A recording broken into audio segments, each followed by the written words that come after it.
Bismillahirrahmanirrahim. Assalamualaikum warahmatullahi wabarakatuh. Bertemu lagi dengan saya Ustaz Muhammad Hafiz. Pada kali ini kita akan berbincang ataupun ulang kaji menggunakan buku teks Pendidikan Islam Tingkatan 1 dalam bidang fiqh, iaitu pelajaran yang ke-17 dan 18. Tajuk pelajaran 17 ialah konsep ibadah dan jenis hukum.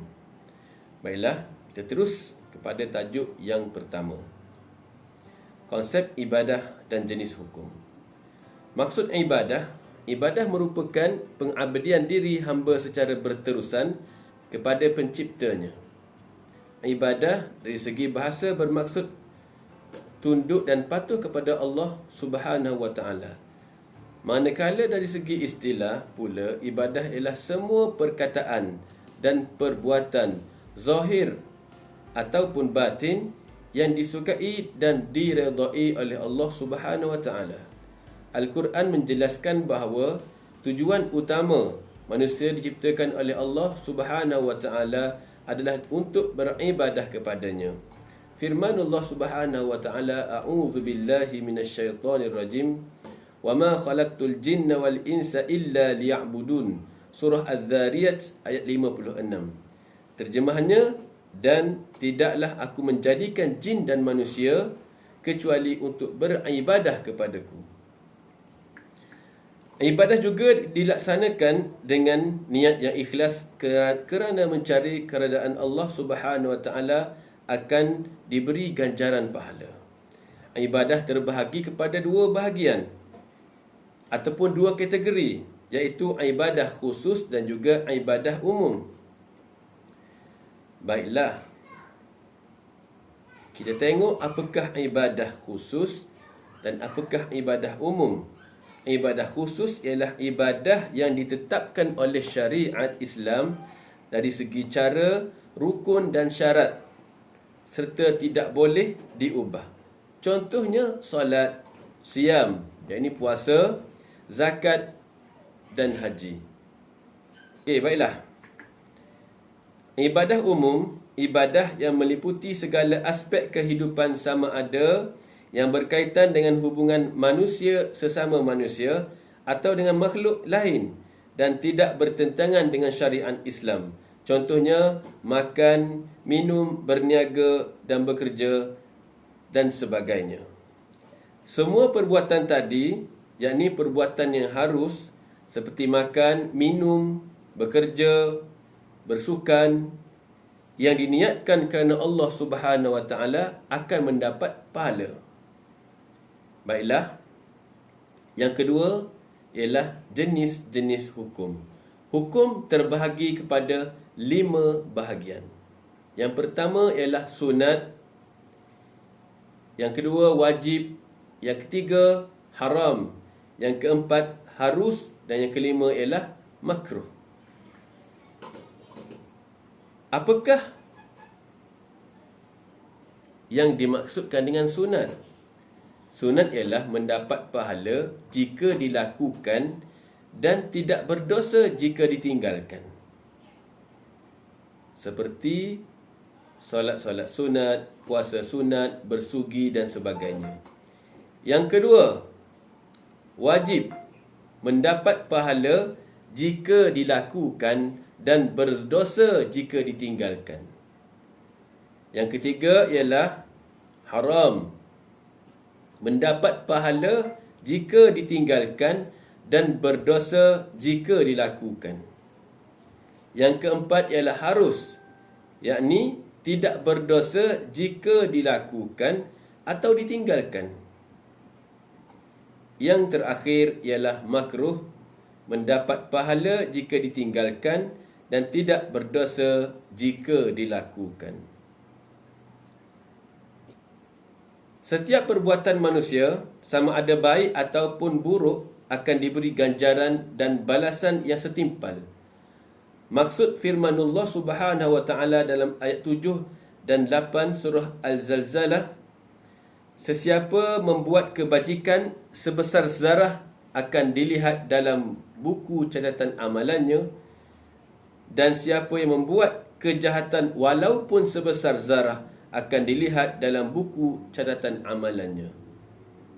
Jadi jelas di sini bahawa Allah Subhanahu Wa Taala menugaskan malaikat untuk mencatat segala perbuatan manusia sama ada yang baik ataupun buruk berdasarkan dengan hukum-hukum yang telah ditetapkan oleh Allah Subhanahu Wa Taala melalui Nabi Muhammad sallallahu alaihi wasallam sebagai penunjuk jalan kepada kita.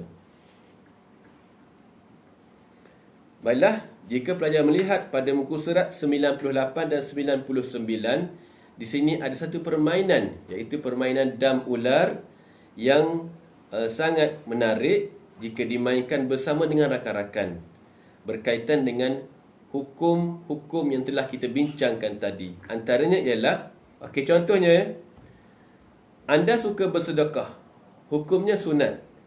Bagus, anda seorang yang pemurah, maka pelajar tersebut akan diberikan satu tangga untuk naik ke atas. Jika pelajar dimakan oleh ular,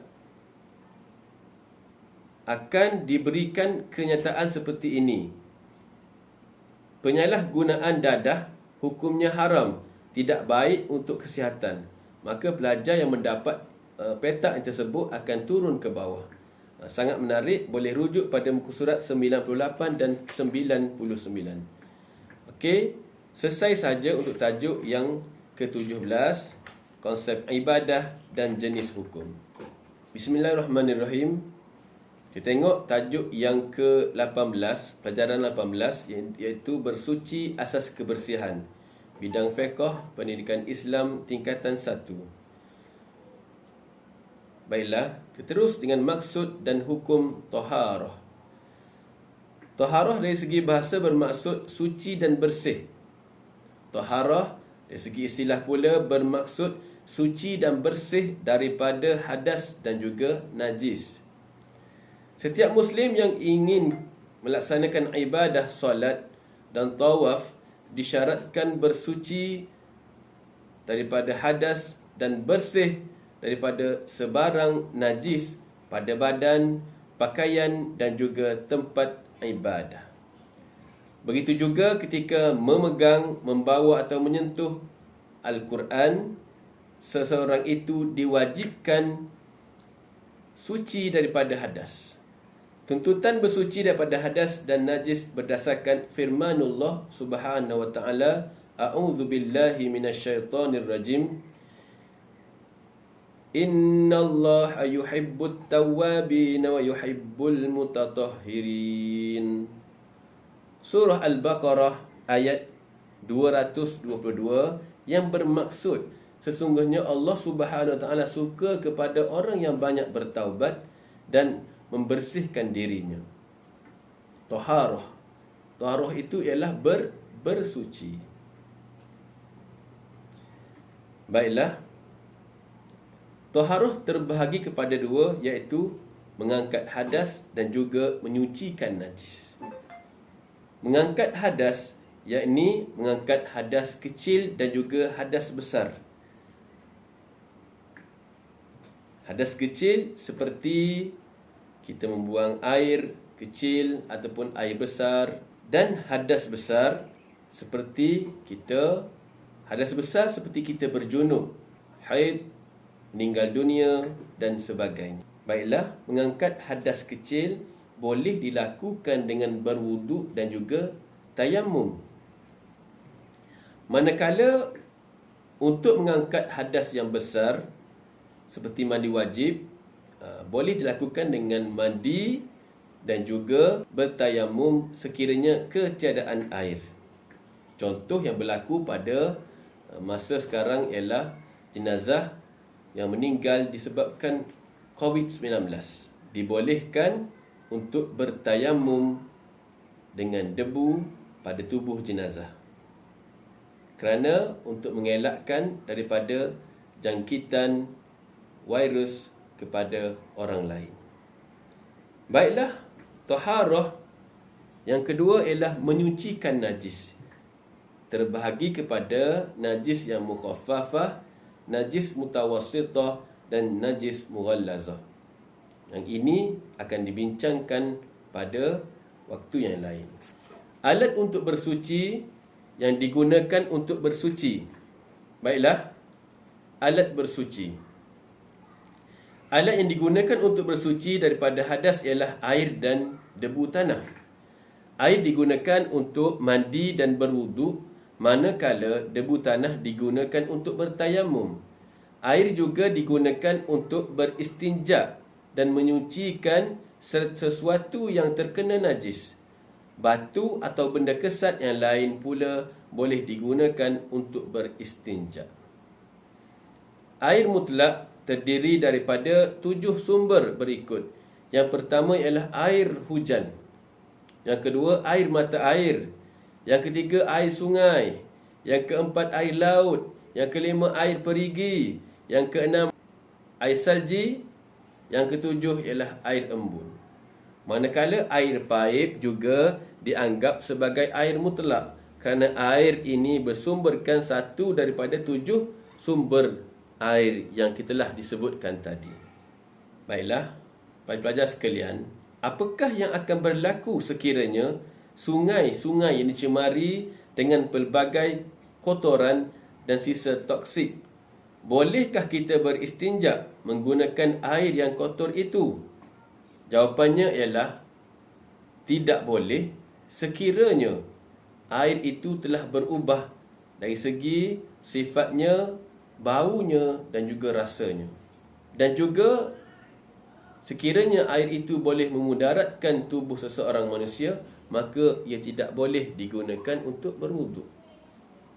Sebaliknya, jika air itu masih lagi suci, kerana air itu mengalir, maka dibolehkan untuk berwuduk dengan syarat air itu suci dan juga menyucikan.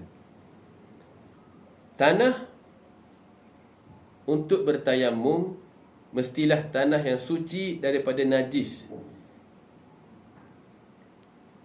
sebagai ganti kepada wuduk dan mandi wajib yang telah disebutkan tadi oleh saya.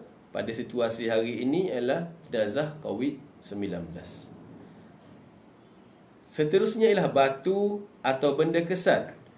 Batu yang suci boleh digunakan untuk beristinja di samping penggunaan air. Alat lain yang boleh digunakan untuk beristinja ialah benda-benda kesat seperti tisu, kertas dan daun. Baiklah, kita terus tengok kepada jenis-jenis air. Air adalah alat utama untuk bersuci. Namun begitu, penggunaan air berbeza mengikut jenis-jenisnya. Jenis-jenis air adalah seperti yang berikut. Air mutlak. Pengertiannya ialah air yang suci dan boleh digunakan untuk bersuci.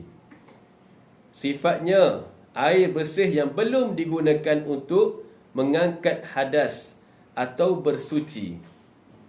Sifat yang kedua, air mutlak ini ialah air yang tidak berubah sama ada bau, warna atau rasanya dengan sebab benda asing yang dimasukkan ke dalamnya.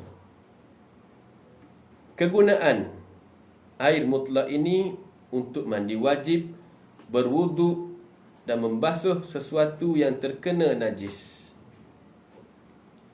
Yang kedua, kategori air, jenis-jenis air tadi ialah air musta'mal.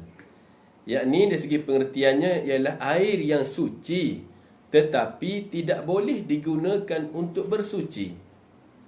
Sifat air musta'mal ini ialah air mutlak yang telah digunakan untuk bersuci. Kegunaannya ialah boleh diminum dan digunakan untuk perkara yang tidak berkaitan dengan mengangkat hadas ataupun bersuci.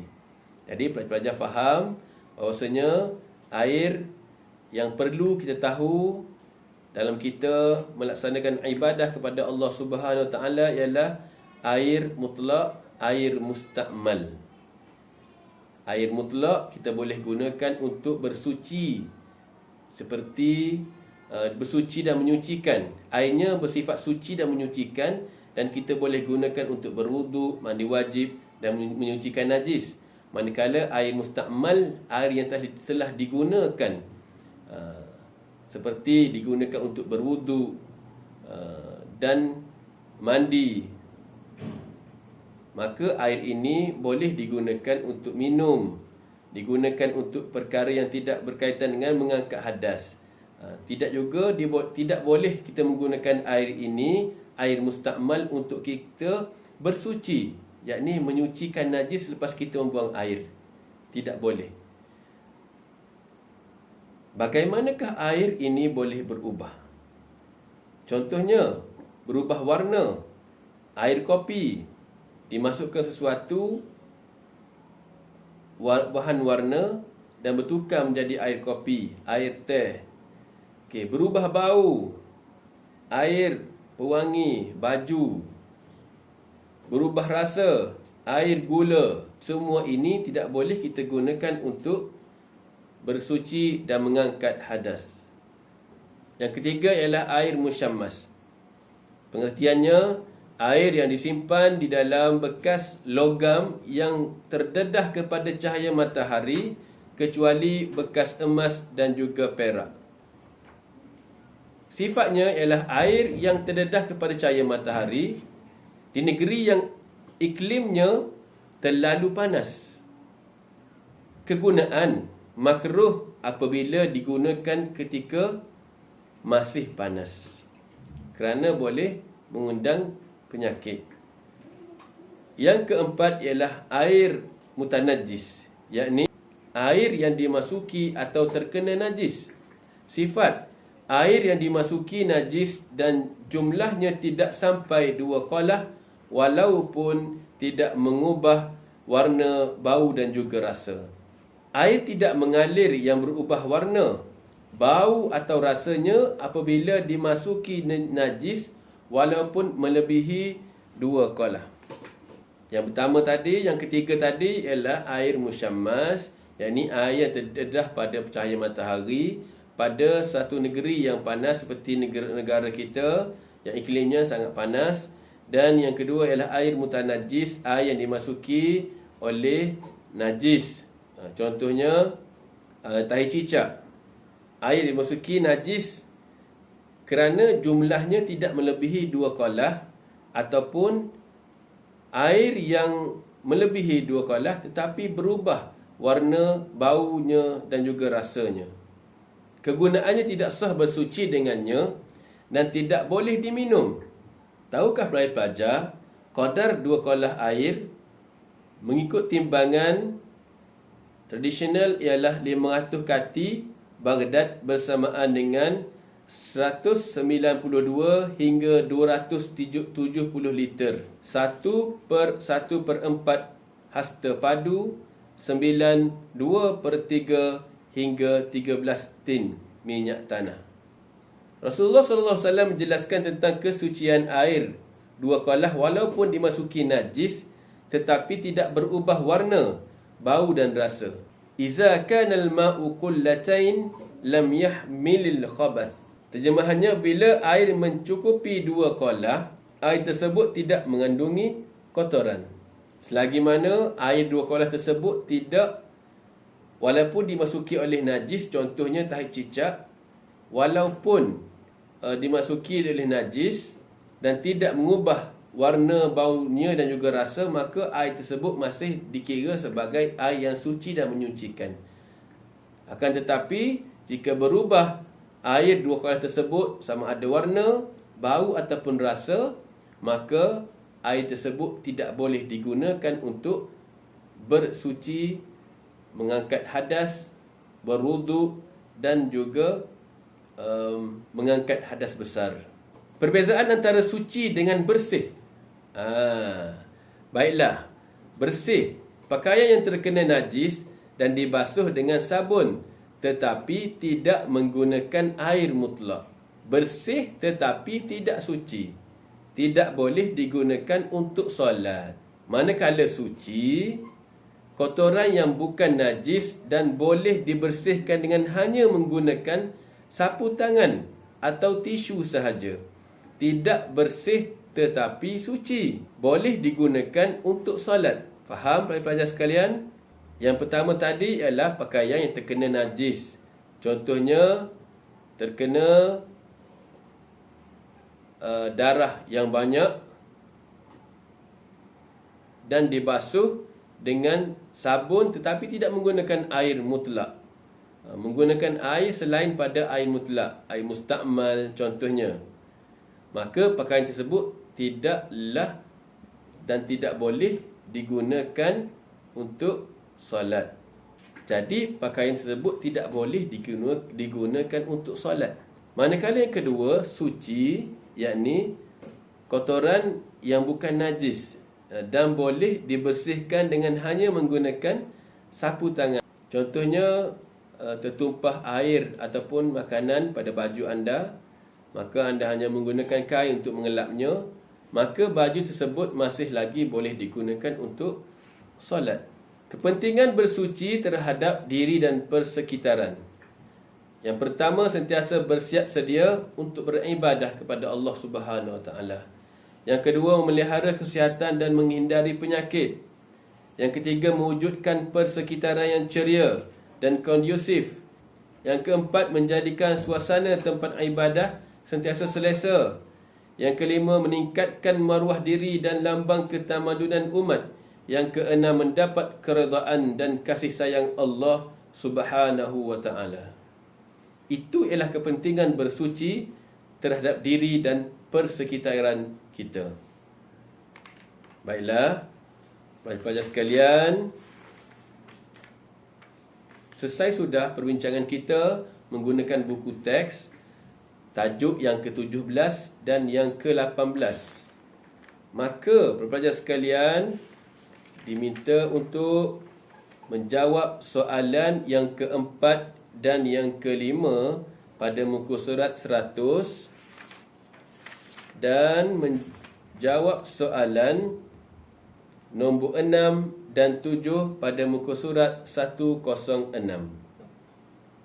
Jika ada persoalan, pelajar boleh rujuk, boleh bertanya pada saya dalam channel Telegram nanti, atau pelajar-pelajar lain sekalipun boleh bertanya pada guru anda supaya lebih faham tentang apa yang dibincangkan pada kali ini. Jadi sekian saja daripada saya. Jika ada kesilapan, ada kekurangan, saya mohon maaf. Yang baik semuanya daripada Allah Subhanahu Wa Taala. Yang lemah itu ialah kekurangan diri saya sendiri. Allahu a'lam bishawab. Assalamualaikum warahmatullahi wabarakatuh.